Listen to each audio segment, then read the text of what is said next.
തെരഞ്ഞെടുപ്പിൽ ഒരു സ്ഥാനാർത്ഥി മാത്രമാണ് അവശേഷിക്കുന്നതെങ്കിൽ പോലും ആ മണ്ഡലത്തിൽ വോട്ടുകൾ എണ്ണണമെന്നും വോട്ടെടുപ്പ് നടത്തണമെന്നും വോട്ടുകൾ എണ്ണണമെന്നും ആവശ്യപ്പെട്ടുകൊണ്ട് സന്നദ്ധ സംഘടനയായ വിധി സെൻറ്റർ ഫോർ ലീഗൽ പോളിസി എന്ന സംഘടനയാണ് സുപ്രീം കോടതിയെ സമീപിച്ചത്.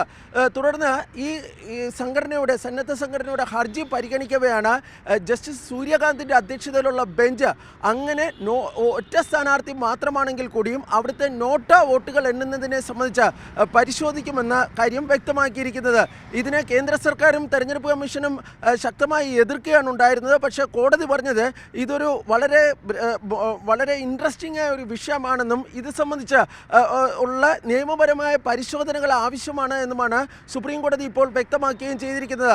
ബെഞ്ചിന് നേതൃത്വം നൽകിയ ജസ്റ്റിസ് സൂര്യകാന്ത് പറഞ്ഞതാകട്ടെ, ഈ ഒറ്റ സ്ഥാനാർത്ഥി മാത്രമാണ് ഉള്ളതെങ്കിൽ ആ സ്ഥാനാർത്ഥിയോട് ജനങ്ങൾക്കുള്ള എതിർപ്പുണ്ടാകണമെങ്കിൽ അവരെ സ്വാഭാവികമായും വോട്ടർമാർ എത്തി നോട്ടയ്ക്ക് വോട്ട് ചെയ്യുന്ന ഒരു സാഹചര്യം ഉണ്ടാകും. അങ്ങനെ നോട്ടയ്ക്ക് കൂടുതൽ വോട്ടുകൾ ലഭിക്കുകയാണെങ്കിൽ ആ അവിടുത്തെ തെരഞ്ഞെടുപ്പ് അസാധുവായി പ്രഖ്യാപിച്ചുകൊണ്ട് വീണ്ടും തെരഞ്ഞെടുപ്പ് നടത്തുന്ന ഒരു സാഹചര്യം ത്തിനെ സംബന്ധിച്ചുള്ള പരിശോധനകൾ നടത്തുമെന്നാണ് കോടതി വ്യക്തമാക്കിയിരിക്കുന്നത്.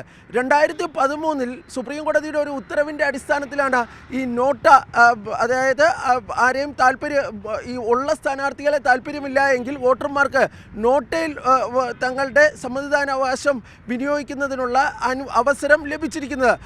ഈ തെരഞ്ഞെടുപ്പ് കമ്മീഷൻ കഴിഞ്ഞ ദിവസം കോടതിയിൽ പറഞ്ഞ ഏറ്റവും പ്രധാനപ്പെട്ട ഒരു കാര്യം, സാധാരണ വളരെ അപൂർവമായിട്ട് മാത്രമാണ് ഇന്ത്യയിൽ ഈ ഒറ്റ സ്ഥാനാർത്ഥി മാത്രം ഉണ്ടാകുന്ന ഒരു സാഹചര്യം ഉണ്ടാകുന്നത്. പക്ഷേ അത് വളരെ വിരളമായിട്ടാണ് ഉണ്ടാകുന്നത്. അതുകൊണ്ട് തന്നെ ഇങ്ങനെ വോട്ടുകൾ എണ്ണേണ്ട ഒരു സാഹചര്യം ഇല്ല എന്നാണ് ഈ തെരഞ്ഞെടുപ്പ് കമ്മീഷൻ കോടതിയിൽ ചൂണ്ടിക്കാണിച്ചിരുന്നത്. കാരണം അത് തെരഞ്ഞെടുപ്പിനെ കാര്യമായി സ്വാധീനിക്കുന്ന ഒരു ഘടകമല്ല എന്നതായിരുന്നു അവരുടെ പ്രധാനപ്പെട്ട വാദം. പക്ഷേ സമീപകാലത്ത്, അതായത് നമുക്ക് ഇൻഡോറിലെ തെരഞ്ഞെടുപ്പൊക്കെ അറിയാം. ഇൻഡോറിൽ ഏറ്റവും അവസാനം കോൺഗ്രസിൻ്റെ സ്ഥാനാർത്ഥി പിൻവലിക്കുകയും അവിടെ BJP ഏകപക്ഷീയമായി വിജയിക്കുന്ന ഒരു സാഹചര്യമൊക്കെയാണ് ഉണ്ടായിരിക്കുന്നത്.